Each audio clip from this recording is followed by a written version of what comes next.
जी doctor साहब good हाँ morning मैं एवरीवन। कह रहा था कि जेड़े अपना सूफी और फिलोसॉफिकल थाट पंजाबी लिटरेचर दे डिस्कोर्स विच सी ਉਹ ਅਸੀਂ ਕਾਫੀ ਪੜ੍ਹ ਲਿਆ ਹੈ। ਮਤਲਬ ਅਸੀਂ ਸ਼ਾਹ ਹੁਸੈਨ ਵੀ ਪੜ੍ਹਿਆ, ਅਸੀਂ ਬਾਬਾ ਗੁਰੂ ਨਾਨਕ ਜੀ ਨੂੰ ਵੀ ਪੜ੍ਹਿਆ ਹੈ, ਅਸੀਂ ਸੁਲਤਾਨ ਬਾਹੂ ਨੂੰ ਵੀ ਪੜ੍ਹਿਆ ਹੈ। ਤੇ ਮੇਰਾ ਖਿਆਲ ਹੈ ਕਿ ਇਹ ਕਾਫੀ ਹੈ। ਹੁਣ ਅਸੀਂ ਕਿਸੇ ਦੀ ਟ੍ਰੈਡੀਸ਼ਨ ਵੱਲ ਜਾਣਾ ਹੈ ਕਿ ਪੰਜਾਬੀ ਵਿੱਚ ਸਿਰਫ ਕੋਈ ਸੂਫੀ ਲਿਟਰੇਚਰ ਤੇ ਨਹੀਂ ਨਾ ਲਿਖਿਆ ਗਿਆ। ਪੰਜਾਬੀ ਦੇ ਵਿੱਚ ਤੇ ਕਿਸੇ ਦੀ ਬਹੁਤ ਲੰਮੀ ਟ੍ਰੈਡੀਸ਼ਨ ਹੈਗੀ ਹੈ ਲਿਖਣ ਦੀ। ਤੇ ਹੁਣ ਅਸੀਂ ਪੰਜਾਬੀ ਕਿਸੇ ਦੀ ਟ੍ਰੈਡੀਸ਼ਨ ਜਿਹੜੀ ਹੈ ਉਹ ਸ਼ੁਰੂ ਕਰਨੀ ਹੈ। ਅੱਛਾ, ਹੁਣ ਮੈਂ ਇਹ ਚਾਹੁੰਦਾ ਹੈ ਕਿ ਤੁਸੀਂ ਆਪਣਾ ਖਿਆਲ ਦੱਸ ਦਿਓ। ਮੈਂ ਚਾਹੁੰਦਾ ਹਾਂ ਕਿ ਅਸੀਂ ਮਿਰਜ਼ਾ ਸਾਹਿਬਾਂ ਤੋਂ ਸ਼ੁਰੂ ਕਰੀਏ। ठीक है सर जी। Yes, please. हैं? सर जी बिल्कुल बिल्कुल बिल्कुल सर बिल्कुल। I'm up for that. Can we do that? Yes. क्योंकि जेड़े मिर्जा साहबा हाफिज बरखुरदार दी जेड़ी मिर्जा साहबा है ना, ਉਹਦੀ पोएटिक क्वालिटी बहुत एक्सीलेंट हैगी है।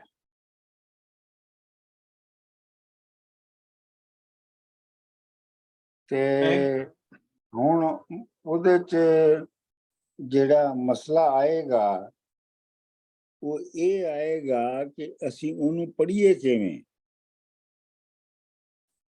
ਕਿਉਂਕਿ ਦੇਖੋ ਨਾ, ਪਹਿਲੇ ਤੇ ਤੁਸੀਂ ਕਾਫੀ ਪੜ੍ਹ ਲਈ ਜਾਂ ਤੁਸੀਂ ਬੈਤ ਪੜ੍ਹ ਲਿਆ ਤੇ ਉੱਤੇ ਬਹਿਸ ਕਰ ਲਈ, ਤੇ ਇਹ ਤਾਂ ਹੁਣ ਕਿੱਸਾ ਹੈ। ਤੇ ਇਹ ਕਿਸੇ ਨੂੰ ਹੁਣ ਕਿਵੇਂ ਪੜ੍ਹਿਆ ਜਾਵੇ। सर जी किस्सा है भावे जो भी है तो पोइट्री फॉर्म ना। नहीं नहीं, मेरा मैं इन्हों प्रैक्टिकल व्यू पॉइंट ना देख रहे हैं कि क्या तुसी पढ़ोगे नहीं पढ़ोगे, क्या सिर्फ मैं ही पढ़ांगा या मैं 10-15 बंद पढ़ देंगा ते तुसी जेड़े हो तुसी उन्हां विचों एक बंद पढ़ दिओ या सारे ना पढ़ो। सारे सर जी साडे पढ़न दी लोड़ काहदी है? नहीं लोड़ ते हैगी है कि मैं चाहुंदा तुसी पढ़ो भी उन्हें। बीबा जी फिर ठीक है, एक बंद ठीक है। फिर तुसी पहला सारे उन्ने बंद पढ़ लिया करो, फिर ਅਸੀਂ ਜਿੱਦਾਂ ਹੁਣ ਕਰਦੇ ਇੱਕ बंद ਅਸੀਂ पढ़ लिया करांगे गां तो गां। बिल्कुल ਇਹ ਅਸੀਂ ਇਸ ਬਾਰੇ ਪੜ੍ਹਨਾ ਬੀਬਾ ਜੀ, ਸੱਚੀ ਗੱਲ ਦੱਸਾਂ। Can I just ask how many buns are there altogether for Mirza Saiban? मेरे ख्याल है कि 300-400 बंद ने। डॉक्टर जी कलेक्टेड बंद पढ़ांगे या ਅਸੀਂ 5 बंद या 10 बंद पर सेटिंग रखांगे, को फॉर्मेट देख लो नहीं इदां करांगे ना कि भी डॉक्टर साहब ने जिन्ने बंद पढ़ने जिन्ने होंगे ते जिद्दां हुण ਅਸੀਂ पढ़दे ਆਂ ਅਸੀਂ ਇੱਕੋ बंद बार-बार पढ़दे ਆਂ ना, ਹੁਣ ਗਾਂ ਤੋਂ ਗਾਂ ਪੜਾਂਗੇ। ਇੱਕ बंद मैं, दूजा बंद ਤੁਸੀਂ, तीजा बंद पुष्पा जी, चौथा बंद गौर साहब, इस तरह पढ़ांगे। हाँ जी डॉक्टर साहब ठीक है। मैं मिर्जा साहबां दी जेड़ी कहानी है ना, जेड़ी पोइट्री है, वो 2 शायरां ने लिखी है। जेड़ी कंप्लीट है वो ते है हाफिज बरखुरदार दी, लेकिन उस तो पहले एक अंग्रेज ने, मैनू नाम भुल लिया, लारेंस सी शायद ओदा नाम, उन्हें पब्लिक सोर्सेस तो मिर्जा साहबां दी पोएट्री कलैक्ट कीती सी ते उन्हें छापिया सी। ते मैं ये करांगा कि पहले असी उन्हों पढ़ लीए क्योंकि वो छोटी जी है, वो मुकम्मल किस्सा नहीं हैगा। ते फिर बाद दे विच असी हाफिज बरखुरदार नूं शुरू करिए। ठीक है sir. Is there a lot of difference between the two? हैं I mean, आपने कहा कि the first one was incomplete, the one by the English नहीं, वो guy. डिफरेंट नहीं है, बस वो एक बहुत कलेक्शन है हाँ, एक बहुत ही सिलेक्शन यही है, तो दूसरी मुकम्मल किस्सा है। Okay, cool. But why do we have to, ਉਹ ਜਿਹੜਾ ਪਹਿਲਾ ਉਹਦੀ ਕੀ ਜ਼ਰੂਰਤ ਹੈ ਜਦ ਕਿ ਸਾਡੇ ਕੋਲ ਮੁਕੰਮਲ ਕਿੱਸਾ ਹੈ? ਨਹੀਂ, ਉਹਦਾ ਆਪਣੀ ਚਾਸ ਹੈਗੀ ਹੈ। ਅੱਛਾ, ਉਹ ਡਿਫਰੈਂਟ ਨੇ, ਉਹ ਡਿਫਰੈਂਟ ਹੈ। ਅੱਛਾ। वो डिफरेंट है। मैं मतलब ये है कि वो पढ़ना चाहिए उन्होंने। ਇਦਾਂ ਕਰਦੇ ਆ ਨਾ ਡਾਕਟਰ ਸਾਹਿਬ ਜੀ, ਜਿਹੜਾ ਉਹ ਹੈਗਾ ਕਿੱਸਾ, ਉਹ ਜਿਹੜਾ ਉਹ ਅੰਗਰੇਜ਼ ਦਾ ਹੈਗਾ, ਉਹ ਸਿਰਫ ਤੁਸੀਂ ਹੀ ਸਾਨੂੰ ਸੁਣਾਓ। ਉਹ ਤੇ ਇੱਕ ਦੋ ਸਿਟਿੰਗਸ ਵਿੱਚ ਮੁੱਕ ਜਾਏਗਾ ਨਾ। ਉਹ ਤੁਸੀਂ ਹੀ ਸਾਨੂੰ ਸੁਣਾਇਆ ਜੇ ਸਾਰਾ।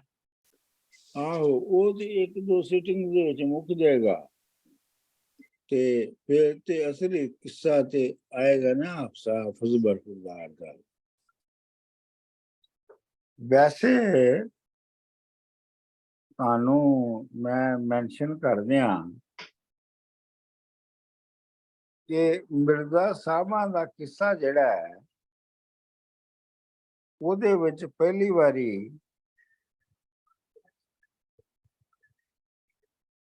ਹੀਰੋ ਦਾ ਨਾਂ ਪਹਿਲੇ ਆਇਆ ਤੇ ਹੀਰੋਇਨ ਦਾ ਨਾਂ ਬਾਅਦ ਚ ਆਇਆ, ਮਿਰਜ਼ਾ ਸਾਹਿਬਾਂ। ਇਸ ਤੋਂ ਪਹਿਲੇ ਜਿੰਨੇ ਵੀ ਕਿਸੇ ਪੰਜਾਬ ਦੀ ਟ੍ਰੈਡੀਸ਼ਨ ਦੇ ਵਿੱਚ ਲਿਖੇ ਗਏ, ਉਹਨਾਂ ਵਿੱਚ ਔਰਤ ਦਾ ਜ਼ਿਕਰ ਪਹਿਲੇ ਹੁੰਦਾ ਸੀ। ਹੀਰ ਰਾਂਝਾ, ਸੱਸੀ ਪੁੰਨੂ, ਸੋਹਣੀ ਮਹੀਵਾਲ ਵਗੈਰਾ ਵਗੈਰਾ।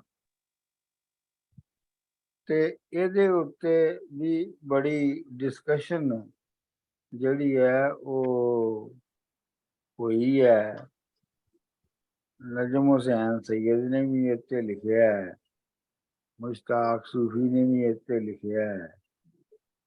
ਤੇ ਬਹਰਹਾਲ ਅਸੀਂ ਵੀ ਗੱਲ ਕਰਾਂਗੇ ਕਿ ਇਹਦੀ ਬੁਨਿਆਦੀ ਵਜ੍ਹਾ ਕੀ ਹੈਗੀ ਹੈ, ਕਿ ਕਿਉਂਕਿ ਹਾਫਿਜ਼ ਬਰਖੁਰਦਾਰ ਵੀ ਤੇ 16ਵੀਂ 17ਵੀਂ ਸਦੀ ਦਾ ਸ਼ਾਇਰ ਹੈ ਨਾ,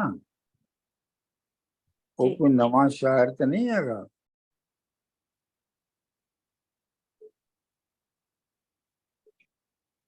ਪਹਿਲਾਂ ਆਪਾਂ ਆਪਣੀ ਜਿਹੜੀ ਇਹਦੀ ਤੇ ਸ਼ੁਰੂ ਕਰਾਂਗੇ। ਪਹਿਲਾਂ ਤੁਸੀਂ ਇੱਥੋਂ ਹੀ ਸ਼ੁਰੂ ਕਰਿਆ ਜੇ ਨਾ, ਕਿ ਵੀ ਉਹਦਾ ਨਾਂ ਪਹਿਲਾਂ ਕਿਉਂ ਆਇਆ। ਇਹ ਇੱਥੋਂ ਇਸੇ ਲੈਸਨ ਇਸੇ ਹੀ ਗੱਲਬਾਤ ਤੋਂ ਸ਼ੁਰੂ ਕਰੀਏ।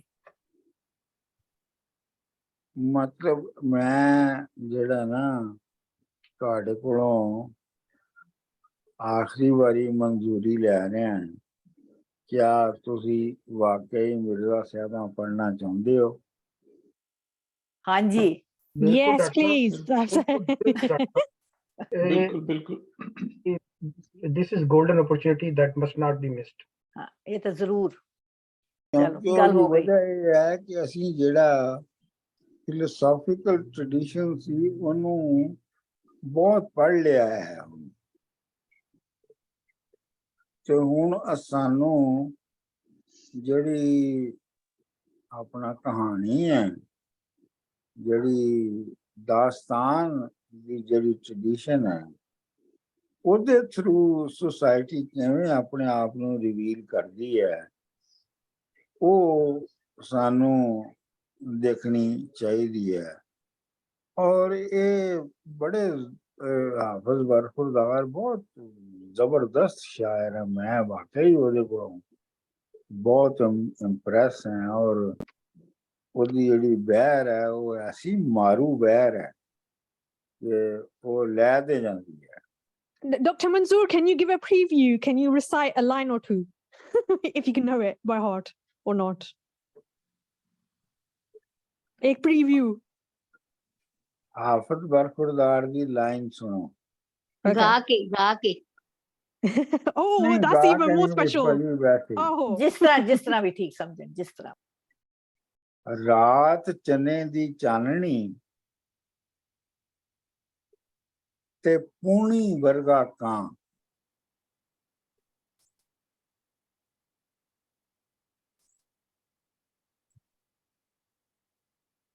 ਇਹ ਸਮਝਿਓ, ਰਾਤ ਚਨੇ ਦੀ ਚਾਨਣੀ ਤੇ ਪੂਣੀ ਵਰਗਾ ਕਾਂ। ਇੰਨੀ ਚਾਨਣੀ ਹੈ ਕਿ ਕਾਂ ਵੀ। ਪੂਣੀ ਹਾਂ, ਪੂਣੀ ਕੀ ਹੁੰਦਾ ਡਾਕਟਰ ਸਾਹਿਬ? ਹੈ। ਪੂਣੀ ਕੀ ਹੁੰਦਾ? ਪੂਣੀ ਜੀ ਪੂਣੀ ਉਹ ਜਿਹੜੀ ਉਹ ਜਿਹੜੀ ਕਪਾਹ ਦੀ ਜਿਹੜੀ ਚਰਖੇ ਦੀ ਜਿਹੜਾ ਫਾਹਾ ਜਿਹਾ ਹੁੰਦਾ ਉੱਤੇ, ਜਿਹੜਾ ਵਾਈਟ ਕਪਾਹ ਦੇ ਉੱਤੇ ਜਿਹੜਾ ਚਿੱਟਾ ਜਿਹਾ ਫੁੱਲ ਹੁੰਦਾ। ਨਹੀਂ, ਉਹ ਪੂਣੀ ਉਹ ਹੁੰਦੀ ਹੈ ਜਦੋਂ ਕਪਾਹ ਨੂੰ ਸਾਰਾ ਕੁਝ ਕਰਕੇ ਤੇ ਉਹਦੀਆਂ ਪੂਣੀਆਂ ਵਟੀਆਂ ਜਾਂਦੀਆਂ ਨੇ ਤੇ ਪੂਣੀਆਂ ਨੂੰ ਫਿਰ ਸਫੇਦ ਗੋਲੇ। ਠੀਕ ਠੀਕ ਠੀਕ। ਨਹੀਂ, ਨਲੀ ਦੇ ਉੱਤੇ ਨਾ ਉਹ ਵਲੀ ਜਾਂਦੀ ਹੈ ਪੂਣੀ, ਨਲੀ ਹੁੰਦੀ ਹੈ ਉਹਦੇ ਉੱਤੇ ਵਲੀ ਜਾਂਦੀ। ਤੇ ਫਿਰ ਉਹਨੂੰ ਆਪਣਾ ਉਹਦੇ ਉੱਤੇ ਜਿਹੜਾ ਹੈ ਨਾ ਚਰਖੇ ਦੇ ਉੱਤੇ ਫਸਟ ਸਟੈਪ ਪੂਣੀ, ਉਸ ਪੂਣੀ ਨੂੰ ਕੱਤਿਆ ਜਾਂਦਾ ਹੈ। ਅੱਛਾ, ਚੀਨੀ ਪੂਣੀ ਕਾਂ ਸਫੇਦ ਨਜ਼ਰ ਆ ਰਿਹਾ ਪੂਣੀ ਦਾ। ਉਸ ਪੂਣੀ ਵਿੱਚੋਂ ਧਾਗਾ ਨਿਕਲਦਾ ਹੈ। ਤੇ ਮਤਲਬ ਉਹ ਵੀ ਐਡਾ ਸਫੇਦ ਨਜ਼ਰ ਆ ਰਿਹਾ ਕਿ ਕਾਂ ਵੀ ਸਫੇਦ ਨਜ਼ਰ ਆ ਰਿਹਾ। ਇੰਨੀ ਸੋਹਣੀ ਚਾਨਣੀ ਹੈ, ਇੰਨੀ ਚਾਨਣੀ ਹੈ ਕਿ ਕਾਂ ਵੀ ਪੂਣੀ ਵਾਂਗ ਲੱਗ ਰਿਹਾ ਹੈ।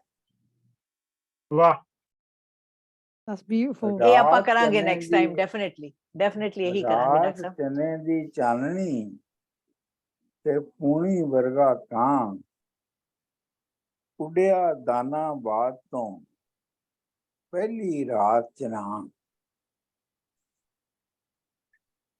ਦਾਨਾਬਾਦ ਉਹਦਾ ਪਿੰਡ ਸੀ ਨਾ, ਮਿਰਜ਼ੇ ਦਾ। ਤੇ ਸਾਹਿਬਾਂ ਚਨਾ ਤੇ ਰਹਿੰਦੀ ਸੀ। ਪਹਿਲੀ ਰਾਤ ਉੱਡਿਆ ਦਾਨਾਬਾਦ ਤੋਂ ਤੇ ਪਹਿਲੀ ਰਾਤ ਚਨਾ। क्या बात है, क्या ही बात है। वाह, very nice, looking forward to it. एक ਹੋਰ ਸ਼ੇਰ ਸੁਣੋ ਤੁਸੀਂ ਹਾਫਿਜ਼ ਬਰਖੁਰਦਾਰ ਦਾ। ਤੋਤੇ ਬੋਲਣ ਬਾਰ ਦੇ ਤੇ ਵਣੀ ਜੰਗਾਰਨ ਮੋਵਰ।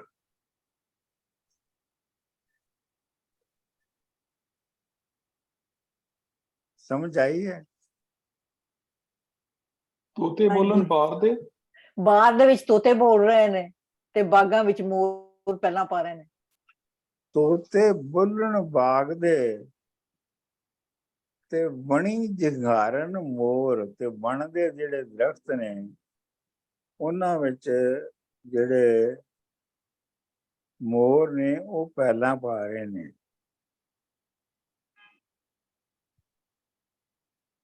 ਆਸ਼ਿਕ ਤੇ ਵਰਿਆਮ ਨੂੰ ਖੜੀ ਉਡੀਕੇ ਗੋਰ। ਆਸ਼ਿਕ ਨੂੰ ਤੇ ਬਹਾਦਰ ਨੂੰ ਵਾਹ, ਕਬਰ ਉਡੀਕਦੀ ਹੈ। ਕਬਰ ਹਮੇਸ਼ਾ ਉਡੀਕਦੀ ਰਹਿੰਦੀ ਹੈ ਕਿ ਕਿੰਨੇ ਹੁਣ ਕਿਦੋਂ ਆ ਜਾਣਾ। ਵਾਹ ਵਾਹ ਵਾਹ ਵਾਹ ਵਾਹ। ਔਰ ਉਹ ਹਮੇਸ਼ਾ ਹੀ ਤਿਆਰ ਨੇ, ਔਰ ਹਮੇਸ਼ਾ ਤਿਆਰ ਵੀ ਨੇ ਦੋਵੇਂ। ਬਿਲਕੁਲ ਤਿਆਰ ਹੁੰਦੇ ਹੀ ਨੇ ਤੇ ਕਬਰ ਉਡੀਕਦੀ ਹੈ ਨਾ। ਬੜੇ ਜ਼ੋਰਦਾਰ ਸ਼ੇਰ ਨੇ ਡਾਕਟਰ ਸਾਹਿਬ, ਬਹੁਤ। ਨਾ we are looking forward to this definitely.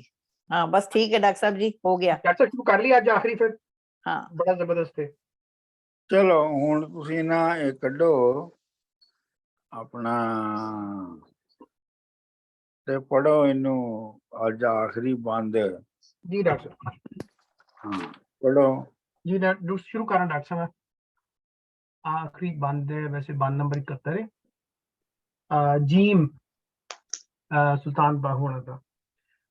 Gym जल जलेंदिया जंगल भौंदिया मेरी हिक्का गल ना पक्की हू। जल जलेंदिया जंगल भौंदिया मेरी हिक्का गल ना पक्की हू। चिल्ले चलिए मक्के हज नहीं चिल्ले चलिए। ओह सॉरी, ठीक गुड।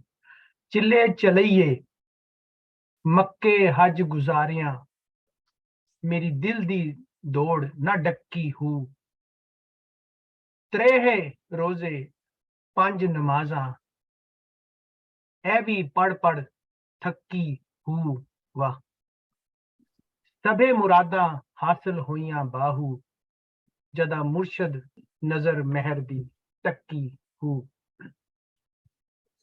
जी ਮੈਂ ਪੜ੍ਹਦੀ ਹਾਂ ਜੀ ਸਾਡਾ ਥੋੜਾ ਜਿਹਾ ਡਿਫਰੈਂਟ ਜਿਹਾ ਲਿਖਿਆ ਹੈ, ਪਰ ਮੈਂ ਉਦਾਂ ਹੀ ਪੜ੍ਹਦੀ ਜਿੱਦਾਂ ਸਾਡਾ ਲਿਖਿਆ ਹੈ, ਉਹ ਤਾਂ ਕਾਫੀ ਹਾਂ ਪੜੋ ਪੜੋ ਪੜੋ ਤੁਸੀਂ ਉੱਥੋਂ ਪੜੋ ਜਿੱਥੋਂ ਗੁਰਦਾਸ ਜੀ ਨੇ ਨਾ ਕੀਤਾ ਹੈ ਸ਼ਾਹਮੁਖੀ ਮੈਂ ਇਹ ਤੁਸੀਂ ਸੁਣ ਲਓ ਜ਼ਰਾ। ਜਾਲ ਜਲੇਂਦਿਆਂ ਜੰਗਲ ਪਾਉਂਦਿਆਂ ਹਿੱਕਾ ਗੱਲ ਨਾ ਪੱਕੀ ਹੋ ਚਲੇ ਚਲਈਏ ਹਜ ਗੁਜ਼ਾਰਿਆਂ ਦਿਲ ਦੀ ਦੌੜ ਨਾ ਡੱਕੀ ਹੋ ਤਰੀਹੇ ਰੋਜ਼ੇ ਪੰਜ ਨਮਾਜ਼ਾਂ ਇਹ ਵੀ ਪੜ ਥਕੀ ਹੂੰ ਸਭੇ ਮੁਰਾਦਾਂ ਹਾਸਲ ਬਾਹੂ ਜਾਂ ਨਜ਼ਰ ਮਿਹਰ ਦੀ ਤੱਕੀ ਹੂੰ। चल मैं ਹਾਂਜੀ पढ़ दिंदा जल जलेंदिया जंगल पौंदिया मेरी हिक्का गल ना पक्की हो चिले चलइए मक्के हज गुजारिया मेरे दिल दी दौड़ ना डक्की हो तरेहे रोजे पंज नमाजा ए भी पढ़ थकी हो सबे मुरादा हासिल होया बाहू जदा मुर्शद नजर मेहर दी तक्की हो। ਹਾਂਜੀ ਮੈਂ ਪੜ੍ਹਨੀ ਆ ਹੁਣ। ਜਲ ਜਲੇਂਦਿਆਂ ਜੰਗਲ ਭਾਉਂਦਿਆਂ ਮੇਰੀ ਹਿੱਕਾ ਗੱਲ ਨ ਪੱਕੀ ਹੂ ਚਿੱਲੇ ਚਲਈਏ ਮੱਕੇ ਹਜ ਗੁਜ਼ਾਰਿਆਂ ਮੇਰੀ ਦਿਲ ਦੀ ਦੌੜ ਨ ਢੱਕੀ ਹੂ ਤਰੇਹੇ ਰੋਜ਼ੇ ਪੰਜ ਨਮਾਜ਼ਾਂ ਇਹ ਵੀ ਪੜ ਥੱਕੀ ਹੂ ਸਭੇ ਮੁਰਾਦਾਂ ਹਾਸਿਲ ਬਾਹੂ ਜਿਹਦਾ ਮੁਰਸ਼ਿਦ ਨਜ਼ਰ ਮੇਰ ਦੀ ਤੱਕੀ ਹੂ। ਮੈਂ ਪੜ੍ਹਦਾ। ਜਾਲ ਜਲੇਂਦਿਆਂ ਜੰਗਲ ਭਾਉਂਦਿਆਂ ਮੇਰੀ ਹਿੱਕਾ ਗੱਲ ਨਾ ਪੱਕੀ ਹੂ ਚਿੱਲੇ ਚਲਈਏ ਮੱਕੇ ਹਜ ਗੁਜ਼ਾਰਿਆਂ ਮੇਰੀ ਦਿਲ ਦੀ ਦੌੜ ਨਾ ਡੱਕੀ ਹੂ ਤ੍ਰੇਹੇ ਰੋਜ਼ੇ ਪੰਜ ਨਮਾਜ਼ਾਂ ਇਹ ਵੀ ਪੜ ਥੱਕੀ ਹੂ ਸਭੇ ਮੁਰਾਦਾਂ ਹਾਸਿਲ ਹੋਈਆਂ ਬਾਹੂ ਜਦਾ ਮੁਰਸ਼ਦ ਨਜ਼ਰ ਦੀ ਤੱਕੀ ਹੂ। ਹਾਂਜੀ ਮੈਂ ਪੜ੍ਹਦਾ ਜੀ। ਜਾਲ ਜਲੇਂਦਿਆਂ ਜੰਗਲ ਭੌਂਦਿਆਂ ਹਿੱਕਾ ਗੱਲ ਨਾ ਪੱਕੀ ਹੂ ਚਿੱਲੇ ਚਲਈਏ ਹਜ ਗੁਜ਼ਾਰਿਆਂ ਦਿਲ ਦੀ ਦੌੜ ਨਾ ਡੱਕੀ ਹੂ ਤਰੀਹੇ ਰੋਜ਼ੇ ਪੰਜ ਨਮਾਜ਼ਾਂ ਇਹ ਵੀ ਪੜ ਥੱਕੀ ਹੂ ਸਭੇ ਮੁਰਾਦਾਂ ਹਾਸਿਲ ਬਾਹੂ ਜਾਂ ਨਜ਼ਰ ਮਿਹਰ ਦੀ ਤੱਕੀ ਹੂ। ਜਲ ਜਲੇਂਦਿਆਂ ਜੰਗਲ ਬੋਂਦਿਆਂ ਮੇਰੀ ਹਿੱਕਾ ਗੱਲ ਨਾ ਪੱਕੀ ਹੋ ਚਿਲੇ ਚਲਈਏ ਮੱਕੇ ਹਜ ਗੁਜ਼ਾਰਿਆਂ ਮੇਰੇ ਦਿਲ ਦੀ ਦੌੜ ਨਾ ਡੱਕੀ ਹੋ ਤਰੇ ਰੋਜ਼ੇ ਪੰਜ ਨਮਾਜ਼ਾਂ ਇਹ ਵੀ ਪੜ ਥੱਕੀ ਹੋ ਸਭੇ ਮੁਰਾਦਾਂ ਹਾਸਿਲ ਹੋਈਆਂ ਬਾਹੂ ਜਦਾ ਮੁਰਸ਼ਿਦ ਨਜ਼ਰ ਮਿਹਰ ਦੀ ਤੱਕੀ ਹੋ। ਆਹੋ ਇਹਦੇ ਵਿੱਚ ਸਾਰੇ ਚ ਕੋਈ ਮੁਸ਼ਕਿਲ ਮੈਨਾ ਤੇ ਹੈ ਨਹੀਂ ਹੈ। ਜੇ ਕੋਈ ਹੈਗਾ ਤੇ ਪੁੱਛ ਲਓ ਮੇਰੇ ਤੇ ਗੱਲ ਚ ਸਾਫ਼ ਹੀ ਹੈਗਾ ਹੈ। ਪਰ ਜੀ ਜਲ ਜਲੇਂਦਿਆਂ ਕੀ ਹੁੰਦਾ? ਜਲ ਜਲੇਂਦਿਆਂ ਮਤਲਬ ਮੁਸੀਬਤਾਂ ਝੱਲਦਿਆਂ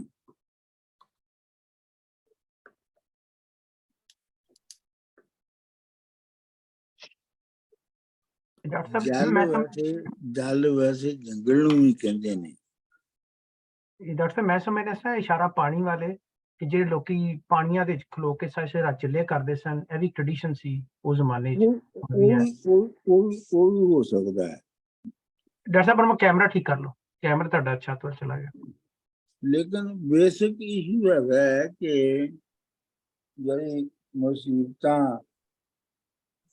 ਤੁਸੀਂ ਬਰਦਾਸ਼ਤ ਕਰਦੇ ਹੋ ਜੀ ਇਬਾਦਤ ਦੇ ਵਿੱਚ ਇਹ ਉਹ ਨੇ ਫਿਜ਼ੀਕਲ ਬਿਲਕੁਲ ਠੀਕ ਠੀਕ ਠੀਕ ਠੀਕ ਉਹਨਾਂ ਦੇ ਨਾਲ ਕੁਝ ਨਹੀਂ ਹੁੰਦਾ। ਤਾਇਦ ਸਾਹਿਬ ਤੁਸੀਂ ਸ਼ੁਰੂ ਕਰੋ। ठीक है जी मैं शुरू करना। मैं खींच लूँ अपनी जी। ਸਮੈਰੀਲੀ ਮੁਖਤਸਰ ਅਗਰ ਬਿਆਨ ਕੀਤਾ ਜਾਏ ਤੇ ਉਹੀ ਜਿਹੜਾ ਇੱਕ ਰਿਪੈਟੀਟਿਵ ਰਿਕਰਿੰਗ ਥੀਮ ਹੈਗਾ ਇੱਥੇ ਬਾਹੂਆਂ ਦਾ, ਕਿ ਜਿਹੜਾ ਇੰਸਟੀਟਿਊਸ਼ਨਲਾਈਜ਼ਡ ਜਿਹੜੇ ਆਰਗੇਨਾਈਜੇਸ਼ਨ ਨੇ ਜਾਂ ਇੰਸਟੀਟਿਊਸ਼ਨ ਨੇ, ਜਿਹੜੇ ਰਿਲੀਜੀਅਸ ਆਰਗੇਨਾਈਜੇਸ਼ਨ ਨੇ, ਬੇਸਿਕਲੀ ਉਹਨਾਂ ਨੂੰ ਤੇ ਜਿਹੜਾ ਰਿਚੁਅਲਿਸਟਿਕ ਐਟੀਟਿਊਡਸ ਅਸੀਂ ਬਗੈਰ ਸੋਚੇ ਸਮਝੇ ਸਾਡੇ ਚ ਐਨਗ੍ਰੇਨ ਕਰ ਦਿੱਤੇ ਜਾਂਦੇ ਨੇ ਸੁਸਾਇਟੀ ਵੱਲੋਂ, ਫੈਮਿਲੀ ਵੱਲੋਂ, ਮਾਹੌਲ ਵੱਲੋਂ, ਔਰ ਬਗੈਰ ਸੋਚੇ ਸਮਝੇ ਉਹਨਾਂ ਤੇ ਜ਼ੋਰ ਪਾਇਆ ਜਾਂਦਾ ਹੈ, ਔਰ ਉਹਨਾਂ ਨੂੰ ਬਿਲਕੁਲ ਫਿਜ਼ੀਕਲੀ ਉਹਨਾਂ ਨੂੰ ਮਜਬੂਰ ਕਰ ਦਿੱਤਾ ਜਾਂਦਾ, ਜਿਵੇਂ ਕਿ ਤੁਸੀਂ ਤੁਹਾਡੀ you end up being habitual of it without actually understanding the philosophy or need for it and going into the depths, okay, why we are doing this. So there is no why question in ritualistic worships or behaviors or attitudes. ਉਹਨਾਂ ਨੂੰ basically ਇਹਨਾਂ ਨੇ ਇੱਥੇ ਵਾਰੀ ਛੇੜਿਆ, ਤੇ ਮੈਨੂੰ ਲੱਗਾ ਸੀ ਕਿ ਜਿਹੜੇ ਲੋਕ ਜਿਵੇਂ ਟ੍ਰੈਡੀਸ਼ਨ ਅੱਜ ਵੀ ਹੈਗਾ ਕਿ ਜੀ ਦਰਿਆ ਦੇ ਕਿਨਾਰੇ ਸਾਰੀ ਰਾਤ ਜਾ ਕੇ ਇੱਕ ਪੈਰ ਤੇ ਖਲੋਣਾ ਜਾਂ 40 ਦਿਨ ਪਾਣੀ 'ਚ ਖਲੋਤੇ ਰਹਿਣਾ, ਜਿਵੇਂ ਸ਼ਾਹ ਹੁਸੈਨ ਅਲੀ ਵੀ ਜਦੋਂ ਉਹਨਾਂ ਨੂੰ ਨਮਾਜ਼ ਪੜ੍ਹਦੇ ਆ ਉਹਨਾਂ ਨੂੰ ਆਇਤ ਸਮਝ ਆਈ ਕਿ ਦੁਨੀਆ ਤੇ ਖੇਡ ਤਮਾਸ਼ਾ ਹੈ, ਤੇ ਉਹ ਨਮਾਜ਼ ਛੱਡ ਕੇ ਤੇ ਦਰਿਆ ਤੇ ਚਲੇ ਗਏ ਸਨ। ਤੇ ਮੈਨੂੰ ਲੱਗਾ ਇਹ ਬਾਰੀ ਚੋਟ ਕਰਦੇ ਪਏ ਨੇ ਉਹ ਤਮਾਮ ਰਿਚੁਅਲਿਸਟਿਕ ਜਿਹੜੇ ਬਿਹੇਵੀਅਰ ਸਨ ਉਸ ਜ਼ਮਾਨੇ 'ਚ ਔਰ ਅੱਜ ਵੀ ਨੇ, ਤੇ ਉਹ ਲੋਕ ਜਿਹੜੇ ਚਿੱਲੇ ਕੱਢਦੇ ਨੇ ਜਾਂ ਉਹ ਜੰਗਲਾਂ ਜਾ ਕੇ ਜੋਗੀ ਹੋ ਜਾਂਦੇ ਨੇ, ਤੇ ਉਹ ਕਹਿ ਰਹੇ ਨੇ ਕਿ ਸਭ ਕੁਝ ਮੈਂ ਕਰ ਬੈਠਾ। ਫਿਰ ਉਹ ਮੇਰਾ ਖਿਆਲ ਹੈ ਕਿ ਇੱਥੇ ਉਹ ਜੋਗੀਆਂ ਨੂੰ, ਜੋਗੀ ਦੇ ਡਿਫਰੈਂਟ ਸੈਕਟਸ ਨੇ ਜਿਹੜੇ ਪਾਣੀ ਤੇ ਜਾਂਦੇ ਨੇ, ਉਹ ਵੀ ਜਿਹੜੇ ਪੀਰ ਫਕੀਰ ਨੇ, ਮੁਸਲਮਾਨਾਂ ਨੂੰ ਵੀ ਚੋਟ ਕੀਤੀ ਹੈ ਦੂਸਰੇ ਲਾਈਨ ਦੇ ਵਿੱਚ ਕਲੀਅਰਲੀ, ਤੇ ਉਹ ਫਿਰ ਕੈਟਾਗਰਾਈਜ਼ ਵੀ ਕਰਤਾ ਹੈ ਬੜੀ ਕਲੀਅਰਲੀ, ਜਾ ਕੇ ਵਾਕਈ ਬੜੀ brave ਸਨ ਬਾਹੂ ਜੀ, ਕਿ ਤੇਰੇ ਰੋਜ਼ੇ 5 ਨਮਾਜ਼ਾਂ ਇਹ ਵੀ ਪੜ ਥੱਕੀ ਹੂੰ। ਔਰ ਅਲਟੀਮੇਟਲੀ ਉਹ ਕਹਿ ਰਹੇ ਨੇ ਕਿ ਤੁਸੀਂ ਇਹ ਜਿੰਨੇ ਵੀ ਹੈ ਰਿਚੁਅਲਿਸਟਿਕ ਜਿਹੜੇ ਤੁਹਾਡੇ ਐਕਸ਼ਨਸ ਨੇ, ਜਿੰਨੇ ਮਰਜ਼ੀ ਮੈਂ ਕਰਕੇ ਦੇਖ ਲਏ ਨੇ, ਮੇਰੇ ਦਿਲ ਮੈਂ ਉਸ ਨੇਚਰ ਤੱਕ ਜਾਂ ਉਹ ਆਪਣੀ ਹਸਤੀ ਵੱਲ ਨਹੀਂ ਪਹੁੰਚ ਸਕਿਆ ਯੂਨੀਵਰਸਲ ਜਿੱਥੇ ਮੈਨੂੰ ਪਹੁੰਚਣਾ ਚਾਹੀਦਾ ਸੀ। ਔਰ ਇਹ ਸਾਰੇ ਜਿਹੜੇ ਰਸਤੇ ਨੇ ਜਿਹੜੇ ਕਿ ਲੋਕਾਂ ਨੇ ਫੜੇ ਨੇ ਉੱਥੇ ਪਹੁੰਚਣ ਤੱਕ, ਇਹ ਰਸਤੇ ਮੈਂ ਸਾਰੇ ਅਪਣਾਏ, ਮੈਨੂੰ ਤੇ ਕੁਛ ਨਹੀਂ ਲੱਭੇ। ਮੈਂ ਤੇ ਉਸ ਰਸਤੇ ਤੇ ਜਾਂ ਯੂਨੀਵਰਸਲ ਹਸਤੀ ਤੇ ਜਾਂ ਨੇਚਰ ਤੇ ਮੈਂ ਉਦੋਂ ਪੜਿਆ ਜਦੋਂ ਮੇਰੇ ਮੁਰਸ਼ਿਦ ਨੇ ਮੈਨੂੰ ਗਾਈਡ ਕੀਤਾ, ਮੈਨੂੰ ਰਸਤਾ ਦਿਖਾਇਆ। ਔਰ ਅਗੇਨ ਮੁਰਸ਼ਿਦ ਦੀ ਬਹਿਸ ਬਹੁਤ ਦਫਾ ਹੋ ਚੁੱਕੀ, ਇਹ ਤੁਹਾਡੀ ਆਪਣੀ ਇੰਟਰਪ੍ਰੀਟੇਸ਼ਨ ਹੈ ਕਿ ਤੁਸੀਂ ਮੁਰਸ਼ਿਦ ਕਿਹਨੂੰ ਕਹਿੰਦੇ ਹੋ। ਤੇ ਉਹ ਇੱਥੇ ਜਦੋਂ ਮਿਹਰਬਾਨੀ ਕਰਦਾ ਮੁਰਸ਼ਿਦ ਤੁਹਾਡੇ ਤੇ ਤभी ਤੁਹਾਨੂੰ ਰਸਤਾ ਸਹੀ ਮਿਲਦਾ ਹੈ ਔਰ ਤੁਸੀਂ ਆਪਣੇ ਰਸਤੇ ਪੈਂਦੇ ਹੋ। ਅਦਰਵਾਈਜ਼ ਇਹ ਸਾਰੇ ਕੁਝ ਕਰ ਕੇ ਵੇਖ ਲਓ ਤੁਸੀਂ, they are nothing but just repetitive physical behavioural attitudes ਜਿਹੜੇ ਕਿ ਸਾਡੇ ਤੇ ਇੰਪੋਜ਼ ਕੀਤੇ ਗਏ ਨੇ ਔਰ ਅਸੀਂ ਸਾਰਿਆਂ ਨੂੰ ਬਗੈਰ ਸੋਚ ਸਮਝੇ ਮੱਥੇ ਰਗੜੀ ਜਾ ਰਹੇ ਹਾਂ।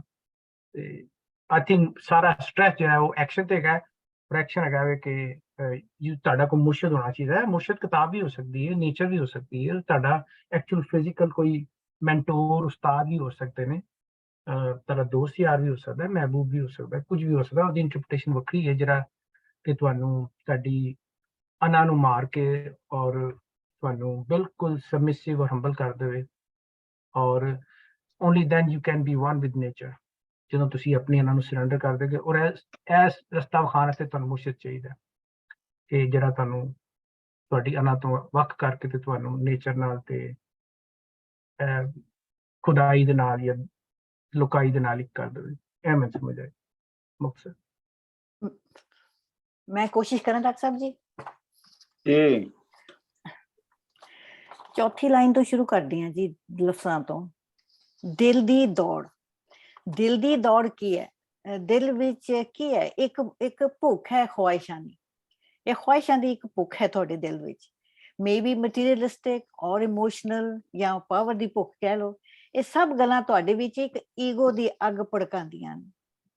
ਜਿਹੜਾ ਆਰਗੇਨਾਈਜ਼ ਰਿਲੀਜਨ ਹੈ ਉਹ ਤੁਹਾਡੀ ਇਸ ਕਮਜ਼ੋਰੀ ਦਾ ਫਾਇਦਾ ਉਠਾਉਂਦਾ ਹੈ ਤੇ ਤੁਹਾਨੂੰ ਕੰਟਰੋਲ ਕਰਨ ਲਈ ਤੁਹਾਡੇ ਅੱਗੇ ਇੱਕ ਬੇਟ, ਜਿੱਦਾਂ ਆਪਾਂ ਕਹੀਦਾ ਇੱਕ ਦਾਣਾ ਸੁੱਟਦਾ ਹੈ, ਜਿਸ ਤਰ੍ਹਾਂ ਮੱਛੀ ਫੜਨ ਲਈ ਇੱਕ ਹੁੱਕ ਸਿੱਟੀ ਜਾਂਦੀ ਹੈ। ਉਹ ਕਹਿੰਦਾ ਹੈ ਕਿ ਇਹ ਸਾਰੀਆਂ ਜਿਹੜੀਆਂ ਤੇਰੀਆਂ ਖਵਾਇਸ਼ਾਂ ਪੂਰੀਆਂ ਕਰਨ ਲਈ, ਸਾਰੀਆਂ ਖਵਾਇਸ਼ਾਂ ਪੂਰੀਆਂ ਕਰਨ ਦਾ ਇੱਕ ਨੁਸਖਾ ਹੈ ਸਾਡੇ ਕੋਲ। ਉਹ ਫਿਰ ਤੁਹਾਨੂੰ ਇਹ ਸਾਰੇ ਨੁਸਖੇ ਦੱਸਦਾ ਕਿ ਆਹ ਕਰੋ ਆਹ ਕਰੋ ਆਹ ਕਰੋ। ਔਰ ਤੁਸੀਂ ਆਪਣੀਆਂ ਖੁਆਇਸ਼ਾਂ ਦੀ ਪੂਰਤੀ ਦੀ ਲਾਲਚ ਵਿੱਚ ਉਹਨਾਂ ਦੇ ਹੱਥੇ ਚੜ ਜਾਂਦੇ ਹੋ। ਇਹ ਸ਼ਾਇਦ ਜਾਣਦੇ ਆ ਜਾਂ ਨਾ ਜਾਣਦੇ ਆ ਕਿ ਜੋ ਇਸ ਸ੍ਰਿਸ਼ਟੀ ਦਾ ਚਲਨ ਹੈ ਉਸ ਆਪਣੀ ਰਫਤਾਰ ਨਾਲ ਟੁਰੇ ਜਾਣਾ ਹੈ। ਤੁਸੀਂ ਉਸ ਵਿੱਚ ਇੰਟਰਫੇਅਰ ਜਾਂ ਉਸ ਨੂੰ ਬਦਲ ਨਹੀਂ ਸਕਦੇ। ਅੱਛਾ, ਇੱਥੇ ਇੱਕ ਹੋਰ ਗੱਲ ਸਾਫ਼ ਕਰੀਏ ਕਿ ਜੋ ਖੁਆਇਸ਼ਾਂ ਹੁੰਦੀਆਂ ਨੇ ਉਹ ਨੌਨ ਅਸੈਂਸ਼ੀਅਲ ਹਨ, ਤੁਹਾਡੀ ਐਗਜ਼ਿਸਟੈਂਸ ਜਾਂ ਹੋਣ ਦੀਆਂ ਜ਼ਰੂਰਤਾਂ ਤੋਂ ਵਧੇਕ ਹਨ। ਫਿਰ ਆਖਰੀ ਜਿਹੜੀਆਂ 2 ਲਾਈਨਾਂ ਨੇ, ਮੁਰਸ਼ਦ ਕੌਣ? ਉਹ ਜਿਸ ਦੇ ਅੱਗੇ ਤੁਸੀਂ ਆਪਣੀ ਈਗੋ ਨੂੰ ਅਰਪਣ ਕਰ ਦਿੰਦੇ ਹੋ। ਜਦ ਈਗੋ ਹੀ ਨਹੀਂ ਰਹੀ ਤੇ ਖੁਆਇਸ਼ਾਂ ਵੀ ਖਤਮ ਹੋ ਜਾਂਦੀਆਂ ਨੇ ਤੇ ਤੁਸੀਂ ਫਿਰ ਸਹਿਜਤਾ ਨਾਲ, ਆਰਾਮ ਦੇ ਨਾਲ ਇਸ ਸ੍ਰਿਸ਼ਟੀ ਦਾ ਜਿਹੜਾ ਵਹਿਣ ਆ ਉਸ ਵਿੱਚ ਤੁਸੀਂ ਆਰਾਮ ਨਾਲ ਵਗਦੇ ਤੁਰੇ ਜਾਂਦੇ। ਮੇਰੀ ਇਹ ਸਮਝ ਆਈ ਹੈ।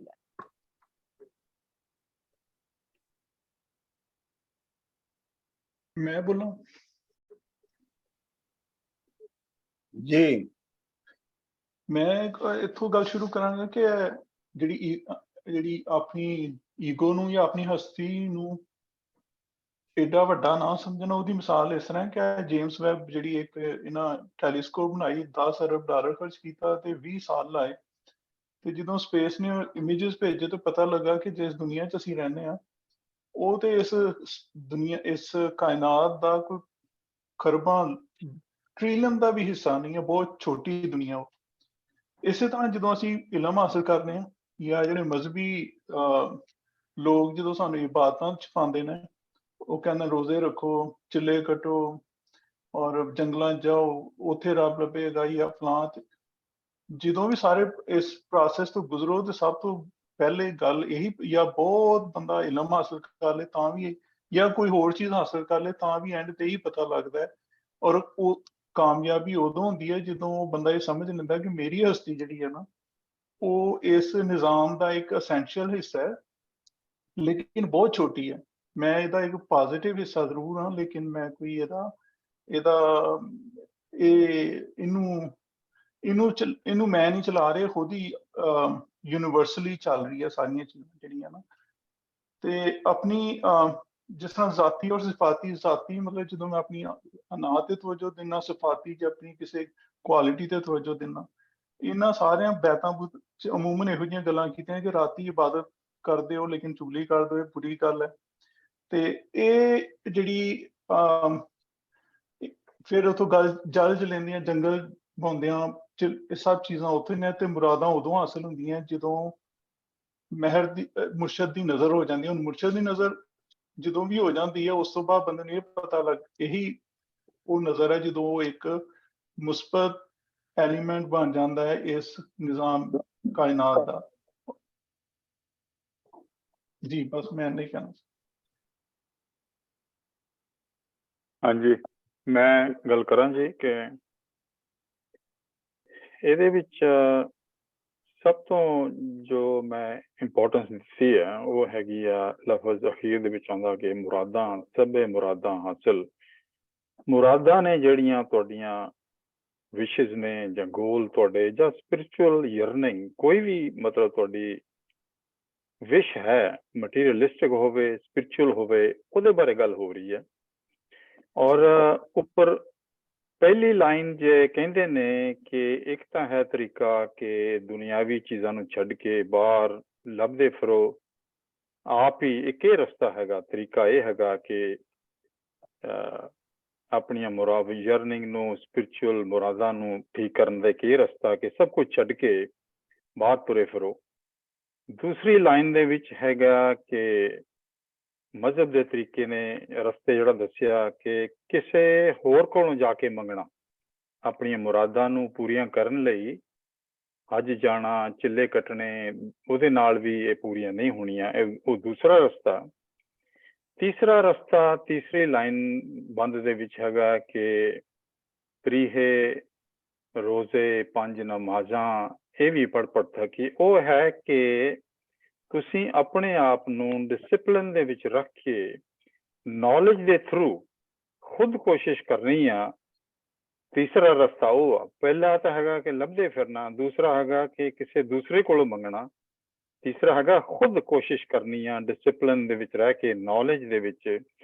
ਔਰ ਇੱਥੇ ਮੈਂ ਵੀ ਦੱਸਿਆ ਕਿ ਕਈ ਸੂਫੀ ਇਨਕਲੂਡਿੰਗ ਜਿਹੜੇ ਬਾਹੂ ਸਾਹਿਬ ਨੇ, ਉਹ ਬਹੁਤੇ ਟ੍ਰੈਡੀਸ਼ਨਲ ਨੌਲੇਜ ਨੂੰ ਇੰਨੀ ਜ਼ਿਆਦਾ ਇੰਪੋਰਟੈਂਸ ਨਹੀਂ ਦਿੰਦੇ। ਇਹ ਨਹੀਂ ਕਿ ਤੁਸੀਂ ਮਤਲਬ ਟ੍ਰੈਡੀਸ਼ਨਲ ਨੌਲੇਜ ਜਿਹੜਾ ਉਹ ਗੇਨ ਕਰ ਲਿਆ ਤੇ ਤੁਹਾਨੂੰ ਮਤਲਬ ਉਹਦੇ ਚੋਂ ਆਨਸਰ ਮਿਲ ਜਾਏਗਾ, ਉਹ ਵੀ ਨਹੀਂ।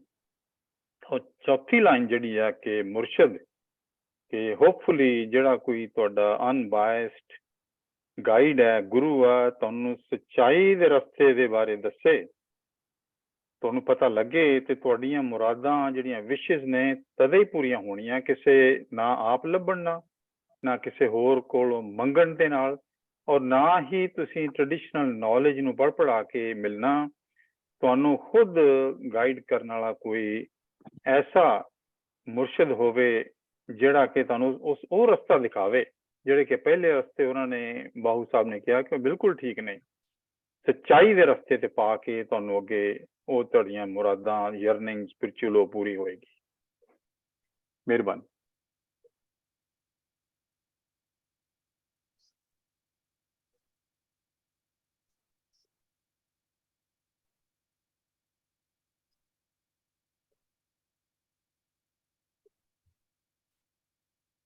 ਹੋਰ ਕੋਈ?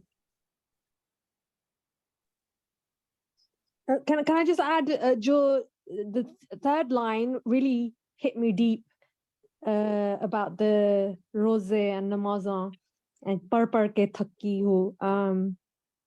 I felt that because I know a lot of people in my community who read things and they think they're scholars. Lekin jo wo fake persona, not fake persona, but just that fake superficial ibadat, it must be exhausting, because I know that I feel it if I do it for fake reasons and stuff. So I just want to share that. Just following on what you're saying, Medea, could you take a psychological aspect of it as well? Like if you're suffering with any emotional issues, ਸਾਰੇ ਨੂੰ ਆਪਾਂ ਹੁੰਦਾ ਹੈ ਕਿ ਵੀ ਆਪਾਂ ਪਾਠ ਕਰੀਏ ਜਾਂ ਨਮਾਜ਼ ਕਰੀਏ ਤੇ ਆਪਣੇ ਮਨ ਨੂੰ ਆਊਗਾ, ਪਰ ਆਖਰ ਚ ਉਹ ਜਿਹੜੇ ਮੇਰ ਜਿਹੜੀ ਹੁੰਦੀ ਆ ਉਹ ਆਪਣੀ ਵੀ ਹੋ ਸਕਦੀ, ਪਰ ਡਾਕਟਰ ਦੀ ਵੀ ਹੋ ਸਕਦੀ ਹੈ ਨਾ, ਮੁਰਸ਼ਿਦ ਜੋ ਹਰ ਕੋਈ ਹੋ ਸਕਦਾ। It doesn't have to be a religious person. It could be your savior. Yeah, but उधर नहीं जाना psychology के or doctor के पास. No, do the Muslim stuff or the ritualistic stuff. But Yeah, I wouldn't call it fake. I would call it misguided. misguided. Huh? Yeah, They're doing it with no. the best of intentions. That's the extent of their knowledge. So they are misguided, not really fake. I mean, they believe what ਜੋ ਕਰਦੇ ਉਹ ਸਹੀ ਕਰਦੇ ਹਨਾ, ਪਰ ਉਹਨਾਂ ਦੀ ਜਿਹੜੀ ਸ਼ਰਧਾ ਹੁੰਦੀ ਪੂਰੀ ਨਹੀਂ ਹੁੰਦੀ ਹਨਾ। ਕਈ ਵਾਰੀ ਸ਼ਰਧਾ ਨਹੀਂ ਪੂਰੀ ਹੁੰਦੀ, ਜਿਹੜੀ ਫੋਕਸ ਸਹੀ ਨਹੀਂ ਹੁੰਦਾ, ਇਹ ਵੀ ਹੋ ਸਕਦਾ ਹਨਾ। ਪਰ ਉਹ ਤਾਂ But ਸਾਰੇ ਨੇ also, ਗੱਲਾਂ yeah, when it's from a place of power, like someone who's supposed in a place of power is imposing that on someone who's vulnerable, that makes me sick. So that's when that happens everywhere. yeah. Somebody who does all of that, ਵੀ ਮੈਨੂੰ ਸਾਰਾ ਪਤਾ, ਕਿਸੇ ਕੁਛ ਪਤਾ ਨਹੀਂ ਹੈਗਾ, ਪਰ you don't need to go to somebody ਹਨਾ for that, for answers. ਤੁਸੀਂ ਆਪ ਆਪਣੇ ਸਵਾਲਾਂ ਦੇ ਜਵਾਬ ਲੈ ਸਕਦੇ ਹੋ ਹਨਾ। ਮੁਰਸ਼ਿਦ ਤੁਸੀਂ ਆਪੇ ਮੁਰਸ਼ਿਦ ਹੈ, ਆਪੇ ਫਕੀਰ ਹੈ, ਆਪੇ ਟੀਚਰ, ਆਪੇ student is what this Exactly. ਹਨਾ। ਬਸ ਇੰਨੀ ਗੱਲ ਸੀ, ਇੰਗਲਿਸ਼ ਕਹਿਤੀ, ਸੌਰੀ ਜੀ। ਜਿਹੜਾ organized religion ਹੁੰਦਾ ਹੈ, it acts like a predator ਹਾਂਜੀ on a victim who is vulnerable, basically. ਕਰਕੇ ਉਹ ਮੋਰੇ ਜਿਹੜੇ ਸੰਤ ਸਾਧ ਫਕੀਰ ਸਾਰੇ ਇਹੋ ਕਹਿੰਦੇ ਆ ਕਿ ਜਿੱਦਾਂ ਅਸੀਂ ਕਹਿੰਦੇ ਆ ਨਾ, ਅਸੀਂ ਸਹੀ ਆ, ਅਸੀਂ ਇਹ ਨਮਾਜ਼ਾਂ ਪੜ੍ਹੀਆਂ, ਨਮਾਜ਼ ਕੀਤੀ ਆ, ਜਾਂ ਜੋ ਕੁਛ ਵੀ ਗ੍ਰੰਥ ਪੜ੍ਹੇ, ਕੁਰਾਨ ਪੜ੍ਹੀਏ, ਉਹ ਸਾਨੂੰ ਇਲਮ ਸਾਨੂੰ ਹੀ ਆ, ਤੇ ਜਿੱਦਾਂ ਅਸੀਂ ਕਹਿੰਦੇ ਉੱਦਾਂ ਕਰੋ। ਪਰ ਲੋੜ ਨਹੀਂ ਹੈਗੀ, ਹਰ ਕੋਈ ਧਰਮ ਇਹੋ ਕਹਿੰਦੇ ਤੁਸੀਂ ਆਪ ਧਰਮ ਜਾਂ ਨੌਲੇਜ ਪਾ ਸਕਦੇ ਆ, and that's what this state is. ਬਸ ਇੰਨਾ ਹੀ ਸੀ।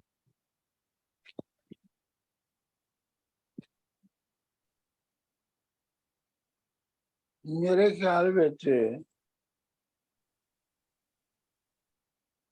ਇਹਦੇ ਵਿੱਚ ਸੁਲਤਾਨ ਬਾਹੂ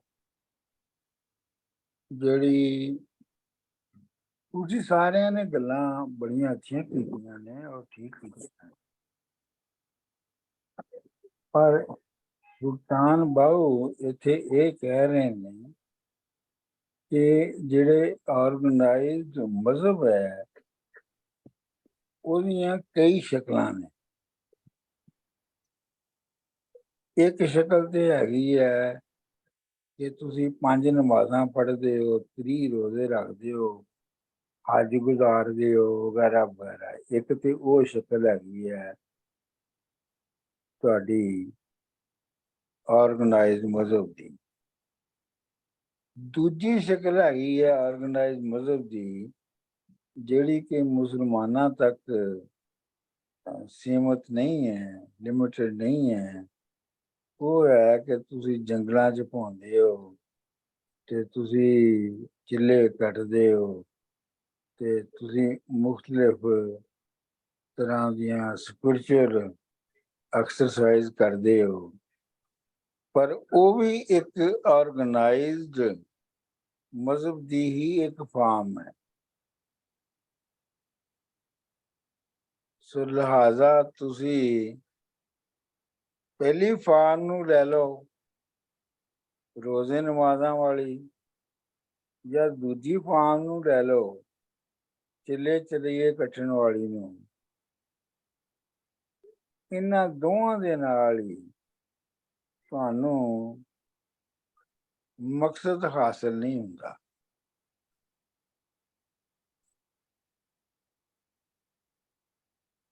ਮਕਸਦ ਇਹਨਾਂ ਦੇ ਨਾਲ ਹਾਸਲ ਨਹੀਂ ਹੁੰਦਾ। ਇਹ ਬਸ ਆਪਣੇ ਆਪ ਵਿੱਚ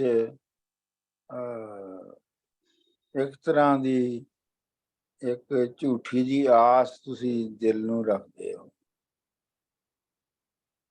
ਤੇ ਜਿਹੜੀ ਅਸਲ ਹੈ ਉਹ ਇਹ ਹੈ ਕਿ ਜਦੋਂ ਨਜ਼ਰ ਕਰਮ ਦੀ ਹੋਵੇ, ਯਾਨੀ ਜਦੋਂ ਨੇਚਰ ਦੇ ਨਾਲ ਤੁਹਾਡੀ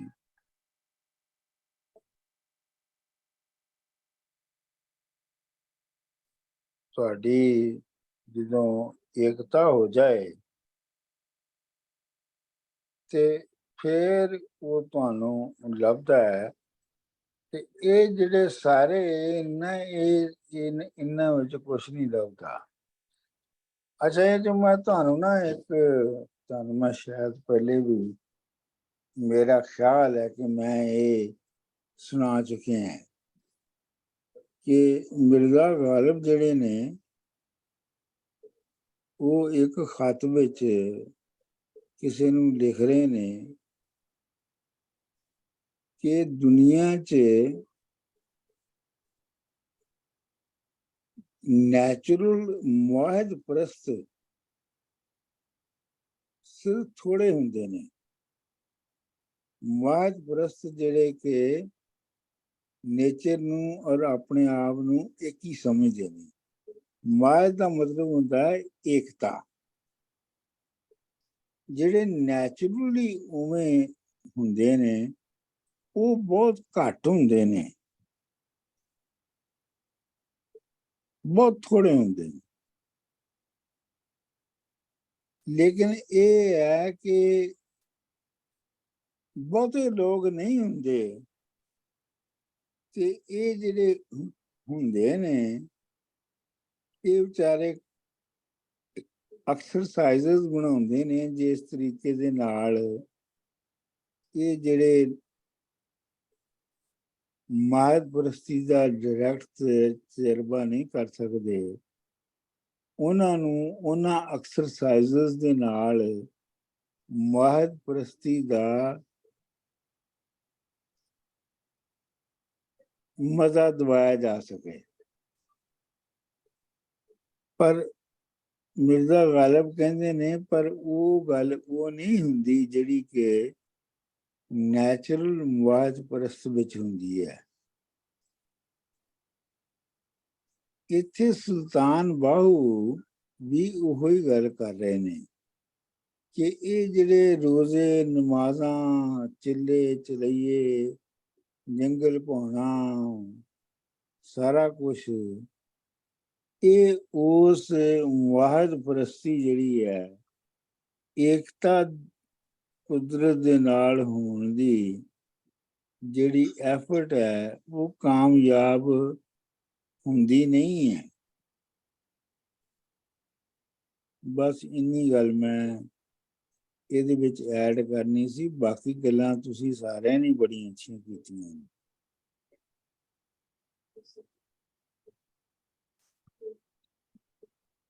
ਡਾਕਟਰ ਸਾਹਿਬ ਤੁਹਾਡੀ ਲਾਸਟ ਸਟੇਟਮੈਂਟ ਸੀ ਨਾ, ਇਹ ਬੜੀ ਹੌਸਲਾ ਅਫਜ਼ਾ ਹੈ। It's very encouraging to hear from you. ਅਸੀਂ ਗੱਲਾਂ ਕਰਨ ਲੱਗ ਪਿਆ ਹੁਣ। ਉਹ ਐਵੇਂ ਤੁਹਾਡਾ ਦਿਲ ਰੱਖ ਰਿਹਾ ਸਾਡਾ, ਫਿਕਰ ਨਾ ਕਰੋ। ਨਹੀਂ, ਮੈਂ ਇਹਨੂੰ ਕਨੈਕਟ ਇਸ ਵਾਸਤੇ ਕਰ ਰਿਹਾ ਕਿ ਅੱਜ ਆਖਰੀ ਕਲਾਸ ਹੈ। ਡਾਕਟਰ ਨੇ ਕਿਹਾ ਇਹ ਨਾ ਕਹਿਣ ਕੇ ਵੀ ਸਾਨੂੰ ਅਸੀਂ ਵੀ ਸਮਝ ਨਹੀਂ ਆਇਆ। ਤੁਹਾਨੂੰ ਉਹਨਾਂ ਦੀ ਸਮਾਈਲ ਤੋਂ ਨਹੀਂ ਪਤਾ ਲੱਗ ਗਿਆ ਕਿ ਸਾਡਾ ਸ਼ਰਾਰਤ ਕਰ ਗਏ? ਕੋਈ ਗੱਲ ਨਹੀਂ। ਬੀਬਾ ਜੀ ਜੀ ਬੰਦ ਕਰ ਦਿਓ ਡਾਕਟਰ ਸਾਹਿਬ ਜੀ ਆਪਣਾ ਰਿਕਾਰਡਿੰਗ। ਬੀਬਾ ਜੀ ਕੁਛ ਗੱਲਾਂ ਸਿਰਫ ਸੋਚੀ ਦੀਆਂ ਨੇ, ਕਹੀ ਦੀਆਂ ਨਹੀਂ। ਕਹੀ ਦੀਆਂ ਨਹੀਂ। ਫੇਲਟ ਹੈ। Recording stopping. ਓਕੇ ਜੀ।